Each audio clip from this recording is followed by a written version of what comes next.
Olá, saudações! Eu sou Rondinelli Borges e estou novamente no canal Aprendiz de Tio Patinhas para gravar mais um vídeo, dando continuidade à nossa série sobre Previdência Privada. E hoje chegou num tema muito esperado por todos: planejamento sucessório utilizando a Previdência Privada. Mas antes de tudo, se você não está inscrito em nosso canal, se inscreva, ative o sininho e dê um joinha. O joinha é muito importante para nós. Então vamos lá, vamos começar. Planejamento sucessório. Antes de mais nada, é importante deixar claro que quando estamos falando de planejamento sucessório, estamos falando de morte. Por mais que seja chato falar desse assunto, um dia ela chega. Ela é uma das verdades universais e ela pode chegar a qualquer momento. Então é comum a gente sempre postergar sobre essa conversa, sobre esse assunto, sobre esse planejamento. A gente sempre tenta deixar o máximo para frente. Mas acidentes estão aí em todo local, eles estão acontecendo. Então é muito importante você fazer um planejamento sucessório independentemente da sua idade. Tudo bem? Então vamos lá. O primeiro aspecto da previdência privada que a gente pode utilizar para fins de planejamento sucessório é que a nossa previdência nós podemos indicar qualquer beneficiário,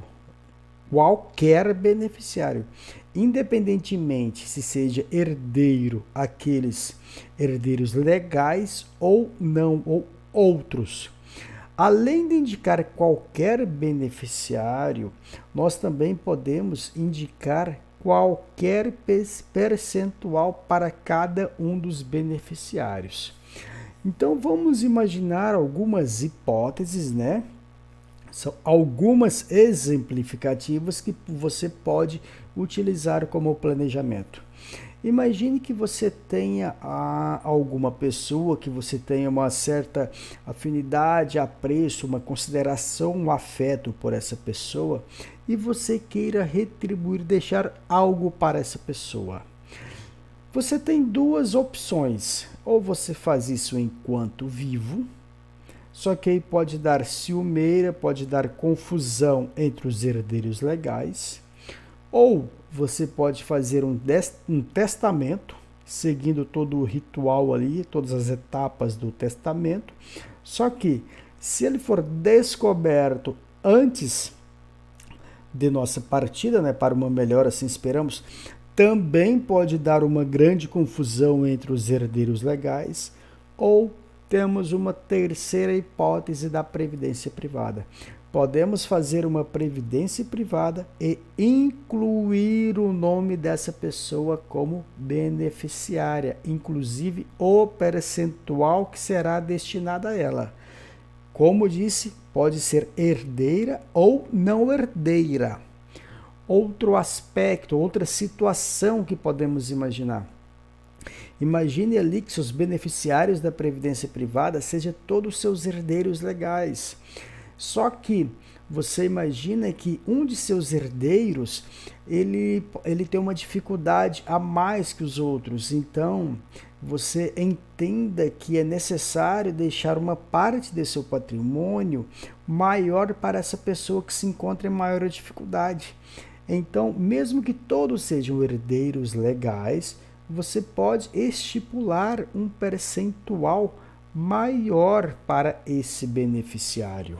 Tudo bem? Esses foram alguns exemplos ilustrativos. Cada pessoa tem a sua realidade, mas são hipóteses que você pode fazer. Agora, cuidado!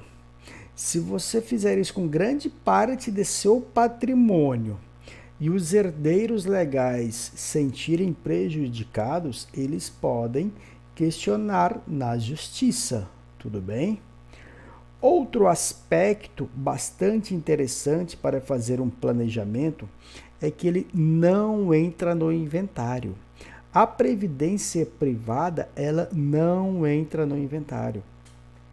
Então ela é bastante utilizada para você deixar ali uma parte de seu patrimônio em previdência privada.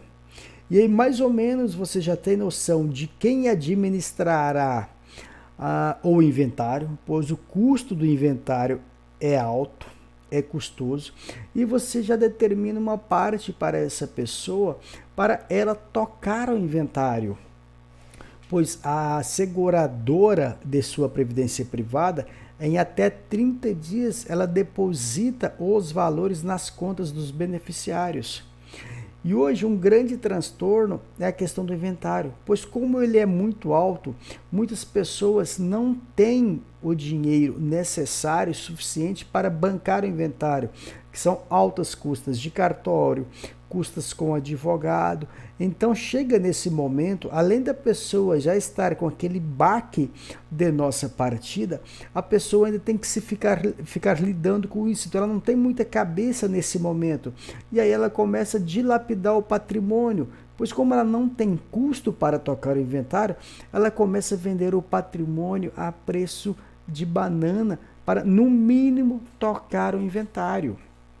Então você também pode utilizar esse planejamento, você pode utilizar a previdência privada como uma forma disso não transitar pelo inventário.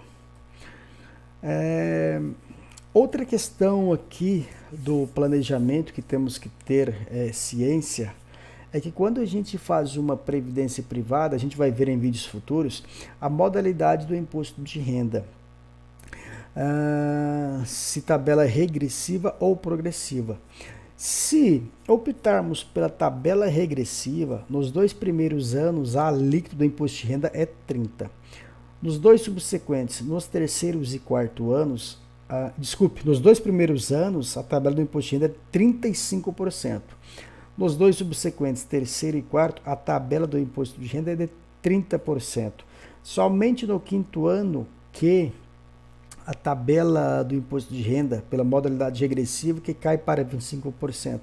Mas aqui tem uma garantia que se nesses 4 primeiros anos acontecer alguma fatalidade e a gente partir dessa, a alíquota do imposto de renda será de somente 25%. Ou seja, quem pagará já serão os beneficiários, né?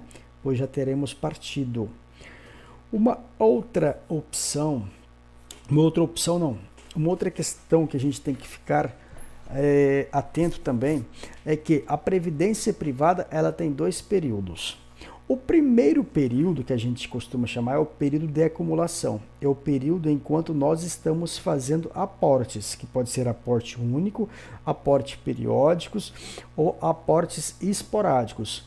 Ou seja, é o momento que a gente ainda está pagando, não estamos recebendo nenhum benefício. Imagine que a gente parta dessa para uma melhor no período de acumulação. A gente não estava recebendo nada ainda. Então, todo aquele valor que estava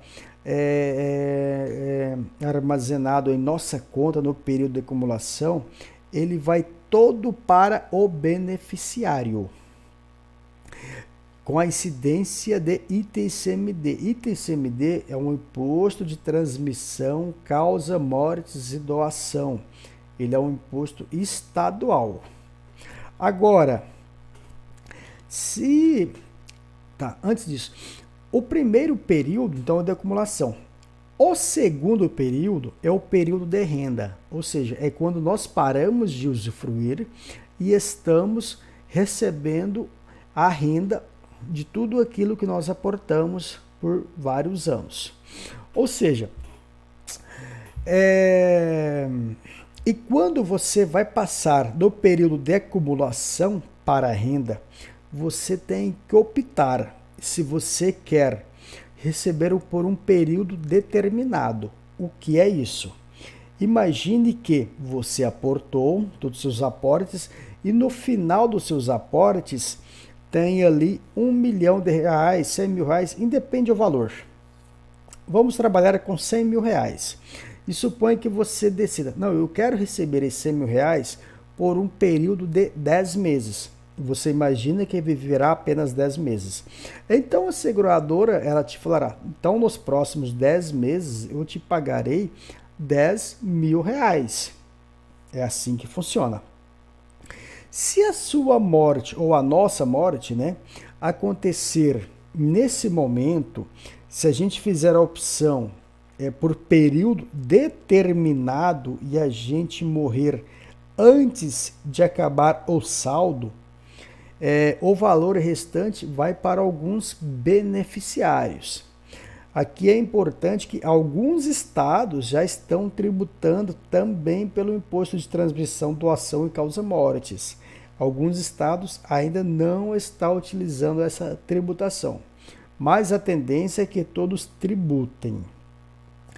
Agora é que eu chamo a atenção, muito cuidado aqui. Passado o período de acumulação, tem o período de renda. Acabamos de ver um exemplo que nós escolhemos que a gente queria receber todo o nosso saldo por um período determinado. No nosso caso, no nosso exemplo, eu tinha 100 mil reais. Não, então eu quero receber esses 100 mil reais em 10 vezes. 10 vezes de 10 mil reais. Mas agora imagine que você fique com medo, pois é estranho realmente. Eu não sei quanto tempo eu vou viver. Só que você tem que tomar essa decisão quando você vai mudar da fase de acumulação para a fase de renda. Então o que acontece? Você não sabe se viverá 1 ano, 5 anos, 10 anos, 15 anos, 20 anos, 30 anos, 40 anos, 50 anos. Então é bastante comum muitas pessoas optarem pela renda vitalícia. Vamos retomar o mesmo exemplo. No meu período de acumulação, eu acumulei 100 mil reais. Só que agora eu quero renda vitalícia. O que a seguradora o que ela vai fazer? Ela vai pegar a sua idade atual, que você está passando para o momento de renda, pegará a tabela de expectativa de vida e fará um cálculo de quantos anos a priori você viverá. Então imagine que você viverá pela tabela mais 100 meses. Vou falar em meses aqui para ficar mais fácil o exemplo. Que você viverá mais 100 meses. Então o que a seguradora falará? Bom, você tem 100 mil reais aportado aqui e agora você começará a receber. Mas pela tabela de expectativa de vida, você viverá mais 100 meses. Então, nos próximos 100 meses, eu te pago 1.000 reais. De repente, ela joga um pouquinho abaixo pela questão de risco e tal. Se você topar, muito cuidado. Verifique cuidadosamente nesse momento com a sua seguradora. Pois o que acontece é o seguinte. Só complementando o exemplo. Como é uma renda vitalícia, ela imaginou que você viveria 100 meses. Mas se você viver 110 meses, você continua recebendo. Se você viver 150, 200, 300 meses, você continua recebendo. Mas o que é o risco aqui? O risco é que, nesse caso, é como se você tivesse feito um contrato com a seguradora e todo aquele saldo que você tinha ali não é seu mais. Ele passa para a seguradora. Por um lado é bom, porque se você viver 200 anos a mais, você continuará recebendo os 200 anos a mais. Mas, se você viver somente 1 mês a mais, nada do que sobrar passará para seus herdeiros. Ficará tudo com a seguradora. Então, cuidado, muito cuidado. Só vou dar um exemplo de uma pessoa real que aconteceu. Essa pessoa, ela juntou em torno de quase 11 milhões de reais na previdência privada. Todo o patrimônio dela foi na previdência privada. Ela não tinha mais nada. Ela estava fazendo o planejamento sucessório utilizando a previdência privada. Ela indicou todos os herdeiros legais, todos os mesmos limites ali estabelecidos pela legislação, né? de cada herdeiro ali, para não ter confusão, não ter exatamente nada, para não passar por um inventário, ou seja, ela fez um planejamento muito bom. Só que ela errou nesse momento. Em vez dela escolher período determinado, ela escolheu renda vitalícia. E passaram-se apenas 2 anos, essa pessoa veio a óbito. E o que aconteceu? Todos os seus herdeiros não ficaram com nada, nada, ficou tudo com a seguradora. Então, bastante cuidado. É por isso que eu digo, a previdência privada, ela é uma arma poderosa, ela é uma arma importante, mas a gente tem que saber tudo o que nós estamos fazendo, pois qualquer tomada de decisão incorreta, isso pode trazer sérios danos futuros. Pessoal, espero que vocês tenham gostado desse vídeo. Me desculpa por ele ter ficado maior, mas eu acho que o assunto mereça essa atenção especial. E por hoje era isso. Os próximos vídeos pretendo já começar a entrar na questão de imposto de renda, mas não se esqueça, dê um joinha se você gostou do vídeo, se inscreva no canal, compartilhe esse vídeo com seus amigos e familiares. Um abraço e até a próxima.